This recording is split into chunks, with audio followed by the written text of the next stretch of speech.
Hey folks, and what we've got coming up next is just to look at some of the ethical features that come into play when it's time to conduct the evaluation that you have planned. So hopefully you've seen the introductory video so far. In the course material, this is the first part here, this notion of the ethics of evaluation and all the important things that should guide what you're doing mechanically, and I think that we've talked about the ethics throughout, but the majority of what we've done in the class so far has been very mechanical in the sense that it is the procedures you would follow. It would be the guidelines and best practices that other people have used from a design, application, generation, assessment point of view, but what we're looking at now are some of those people factors that come into play. And you'll notice there are a couple of links here. The program evaluation standards, which look like this, provided to us by the American Evaluation Association. This is a kind of a nicer way of taking a look at it, and they break each of those components down. So when you hearken back to your logic model, these were some of the utility, feasibility, propriety, accuracy ideas that we had talked about, and they're laid out quite nicely, and so you can actually take these and use it as a checklist, or you can actually build some of these right into your final program report or your final evaluation plan to say, for instance, we're examining the context in enough detail so it's likely to that the influence on the program can be identified, so that's just A2, an accuracy standard. So this is a very helpful list, and it's also not quite your Bible, but what you would keep handy to remind yourself of what you're expected to adhere to. The other thing you'll notice is a PowerPoint presentation which breaks down the guiding principles. So there are 5 guiding ethical principles as they appear, or as they apply rather, to program evaluation, and that's what we'll look at right now. So here they are, and I'm just going to move something out of the way. So you'll notice that I've tried to make the information available to you that is in the public domain, and this is an example of that. You can see the American Evaluation Association, they've made this available for public use. It is available on their website. It is part of a workshop that they offer, and so I've acquired this set of slides from them, and we'll take a look at them. So the main reasons why we're taking a look at these is just to increase your knowledge that there are indeed guiding principles, so that you're not going into this without a code of conduct or totally cold, that there is some useful information. If you're not sure where to turn and you don't have a mentor, then these rules can certainly come into play. You want to analyze them in regards to a program evaluation context. So not all evaluators are working on around program evaluation, and so that's what we're looking at in this class. And so how does it apply? And then how can they inform your ethical evaluation practice? And I've placed a spot in the discussion board area for the class for you to post. At the end there's kind of a rhetorical, not a rhetorical, but a reflective question for you to address and take a look at. And it just wants you to think about how you would be more ethical in terms of using these guidelines. I'm just going to change that way instead. All right.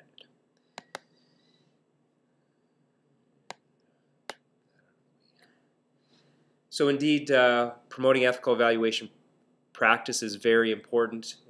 If you don't know what you should be looking for, then these kinds of guidelines or rules will highlight potential areas of danger or gray areas, especially, like I said, if you're new to the profession. It also encourages you to continually reflect on what you're doing and to connect with professional development opportunities and organizations. The Canadian Evaluation Association, American Evaluation Association, other groups, maybe locally, provincially, or nationally, that you can be a part of, and then to just discuss things with people who are in the same business as you are, with this notion that evaluation is becoming more and more professionalized. Then there are opportunities for these codes of conducts and other guiding principles to engage or to enter into a discussion with which you can engage other people in the field. And ultimately, hopefully, this is what you try to do with everything, but you as an evaluator need to aspire to provide the best possible information regardless of the evaluation. So you really have to go in as unbiased as possible, with as an open set of eyes and minds and ears as possible. I don't know if you have a set of minds, but that will hopefully allow you to become a much more effective evaluator. And so that's the whole notion behind the assumptions that guide these principles. They should be a part of your everyday practice, so they're not a once a year take a look and see, yeah, I'm doing this. With every evaluation you do, you should look for ways to apply these principles. They do cover all kinds of evaluation. We're looking specifically at program evaluation, but they really are applicable in many areas, and that's the nature of a large organization like the AEA, that they do provide a resource for many, many different organizations. There's the nature of overlap, and evaluation, as we've seen, there isn't a pure model, there isn't a pure approach, and the notion of having that overlap is something that we've seen throughout the course, and it's no different with this particular set of resources. Conflict, well, I'll let you deal with that when it happens. Sometimes there are needs, if there are budgetary constraints, but do those budgetary constraints really impact your ability to do a good job, then sometimes you're going to have some difficult decisions to make, and hopefully this process will help you in guiding it. And it does, as mentioned, we're created in the context of the United States. There are a lot of similarities.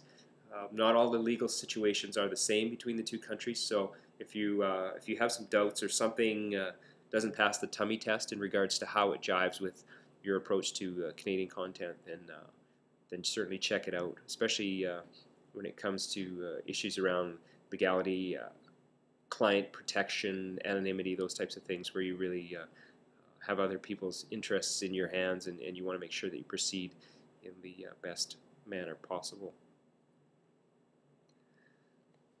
So what's the first principle of a good evaluation, or which should guide your evaluation? It should be systematic and data-based. That means, much like you've done in Assignment 5, you're designing good quality instruments, you are generating material that will harvest the best information. You need to be very thorough in your understanding of what tools are available. I don't know that we've really stretched the boundaries in this class, but you can't just go on hunches and gut feelings all the time. There has to be that data to support the recommendations that you come up with, and that you have to communicate all of what you're doing accurately. So it starts with a plan.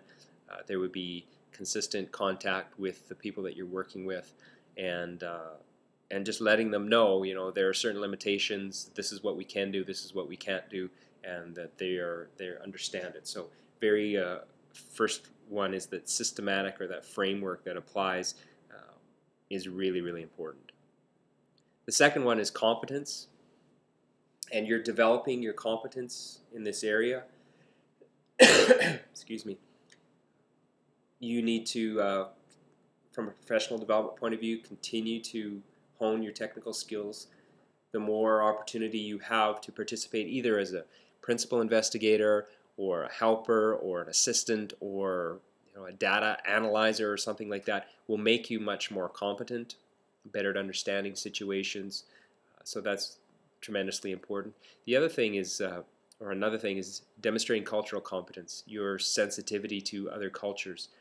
In Saskatchewan, we are particularly aware of what goes on when we're working with First Nations individuals, but if you go into a situation where you are an outsider to begin with, and then you are a cultural outsider as well, then you can really cause a lot of grief, have a very unsuccessful evaluation, kind of sink the process. So it's really important that you are culturally aware and culturally competent as well, and that you understand what your limits are.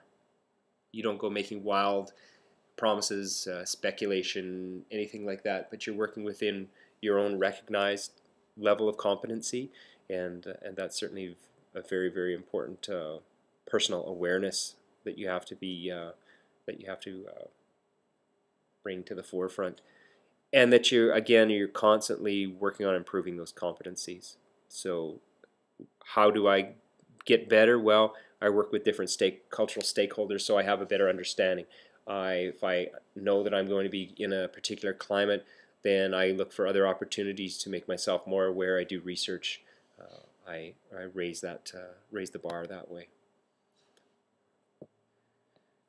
The third principle is the notion of integrity and honesty, and we've kind of hammered this a bit throughout the class.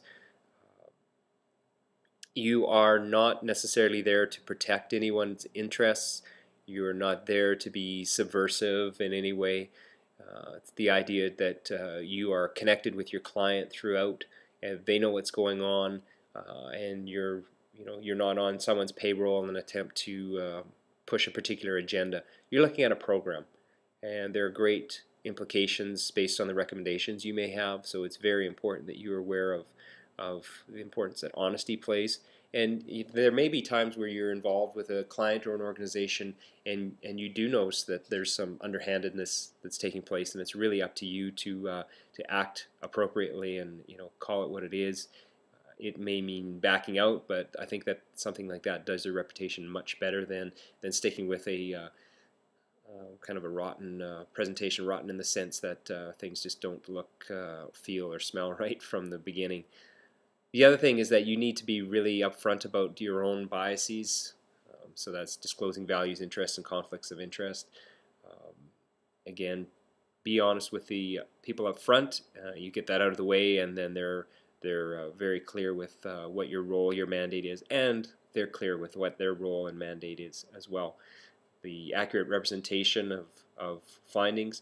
Sometimes that's really difficult if you're working with upper management and you've engaged everyone and then they decide to do something different with it. Program evaluations can become very political, and so you need to be let people know in the beginning that what your distribution plan is, your communication plan is, so that everyone knows in the end that they're going to have the opportunity to have access to the data, and that if the decision does come down to not release it, it's certainly not based on your approach to the evaluation, but it's a deeper political issue or administrative issue that maybe you can't deal with. Yeah, and disclosing your source of funding. Most times that people will know who that is, but yeah, you want to put that up front as well. The fourth one, respect for people. As educators, it's tremendously important for us to respect the people we work with, our clients, our students, and it's no different when you're a program evaluator. Security, dignity, self-worth of everyone, not just those who are in power, not just those who are providing you with all of the information. You really need to ensure that you understand how things are being presented, designed, delivered in a particular environment, and then make sure that you understand the potential harm that could come from a poorly designed evaluation, not getting the right message from, not the right message, but a clear message from people. Informed consent is really important. Confidentiality, reporting results, not as this person said, but the program is failing people in this way, or the program is successful in this way. Really important. And giving everyone a voice. I think I mentioned that right off the bat, but tremendously important. People feel empowered, engaged, and they really will buy into a program where they have had an opportunity to speak and share their thoughts and ideas about what's really happening. Yeah, and the respect that you have for the different stakeholders will certainly rub off on other people. And when you speak to higher admins or management or whatnot, and you say, hey, this is what I'm learning from the people who work in your program with you, for you, sometimes that opens their eyes to a whole new level of information, understanding, and certainly respect that maybe hasn't been a part of their traditional approach to running a program. And the final one is, how is the excuse me how is the general public impacted by the evaluation you're doing? So you want to make sure you're including excuse me, all the relevant stakeholders, and you're also needing to balance both your client and stakeholder needs. But you want to take a look at what are the ultimate effects? So if we make this program better, is it going to help the broader society, more people in general? Can it have harm? So you really need to sometimes step back, and it's difficult when you're in the midst of an evaluation, and it can become very consuming, which you've probably found out in this class. And if you think about what happens to the next step, the actualization of the evaluation plan, you really get up to your neck in it, and sometimes you just want to see that program succeed, but you do need to step back and take a look at the broader picture. That's what this final principle is all about. And the other thing is that when you are making the information available, you do want to try to include the general public as part of your audience so that they have an understanding. A lot of times that can help with the publicity aspects around a program. Folks may not realize what a great job a particular program is doing or what services they provide for the community. So I think it's really important for you to ensure that you're presenting the results in ways that people can understand, not just a bunch of jargon or gobbledygook that no one can really wade through and make sense of. And I think it does a disservice to the program as well as the people who are involved in the program. Hey, I'm back. The last question, and this is the one that I put up in the discussion board on Blackboard.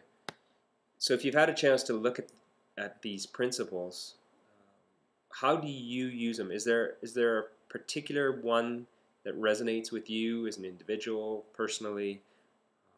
How do they find their way into your handbook? Do you have them listed nearby when you're putting together your program report? And are you comparing the sections that have overlap and saying, oh, okay, I think that's where that could apply? Does the first list I showed you have a better way of presenting and organizing the information? It's a little bit different, yes, and these are evaluation standards as opposed to guiding principles, but there are many similarities between the two. Which one do you find is most helpful or is more helpful? And if you do head into Blackboard and you've got something you'd like to share, you can go into discussions, and there is a spot here, ethics and evaluation, where you are able to post a thought or an idea around that.